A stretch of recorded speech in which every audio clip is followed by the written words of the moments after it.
Hi. So നിങ്ങൾ ഈ കണ്ടുകൊണ്ടിരിക്കുന്നത് സ്കോട്ടാണ്. സ്കോട്ടിൻ്റെ ആസ്പെക്റ്റ് എന്ന് പറയുന്ന സീരീസാണ്. അപ്പോൾ one of the best thing, ഞാൻ സ്കോട്ട് യൂസ് ചെയ്തിട്ടിപ്പം 1 മാസമായിട്ട് ഞാനിത് യൂസ് ചെയ്യുന്നുണ്ട്. അപ്പോൾ അതിൽ ഏറ്റവും ഭയങ്കര കിടിലായിട്ട് തോന്നിയ ഒരു കാര്യം എന്താണെന്ന് വെച്ച് കഴിഞ്ഞാൽ ഭയങ്കര സ്മൂത്താണ് വണ്ടി. ഞാൻ ഓൾമോസ്റ്റ് ഒരു 7-8 ഗിയർ സൈക്കിൾസ് റെഗുലറായിട്ട് യൂസ് ചെയ്തുകൊണ്ടിരിക്കുന്ന ആളാണ്.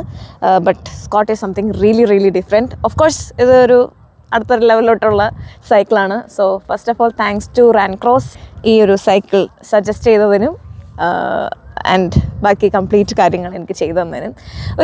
ഒരു കാര്യം എന്ന് വെച്ചാൽ ഈ കയറ്റമൊക്കെ കയറാനായിട്ട് ഭയങ്കര സിമ്പിളാണ്. ലിറ്ററലി ബട്ടറി സ്മൂത്താണ് നമ്മുടെ യൂഷ്വൽ സൈക്കിൾസ് വെച്ച് നോക്കുമ്പോൾ. അതുപോലെയാണെങ്കിലും ഈവൻ റോഡിലാണെങ്കിലും ലൈക്ക് റോഡ് ഗെയിൻ ചെയ്യാനാണെങ്കിലും ഭയങ്കര ഈസിയാണ്.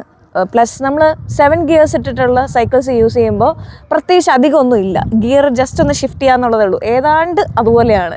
കാരണം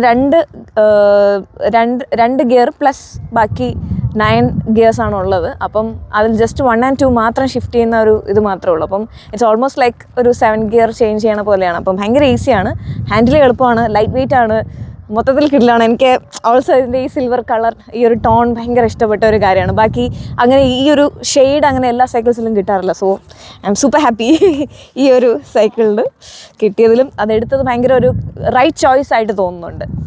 അപ്പോൾ അടുത്തൊരു വലിയൊരു കുന്നിൻ്റെ മേളിലാണ്. അപ്പം ഭയങ്കര ഈസി ആയിട്ടാണ് കയറി വന്നതും. ഞാൻ പ്രതീക്ഷിച്ചതിനേക്കാളും ഭയങ്കര ഈസി ആയിട്ടാണ് കയറി വന്നത്. അപ്പം ഭയങ്കര ലൈക്ക് ഇറ്റ്സ് മൈ പെറ്റ്.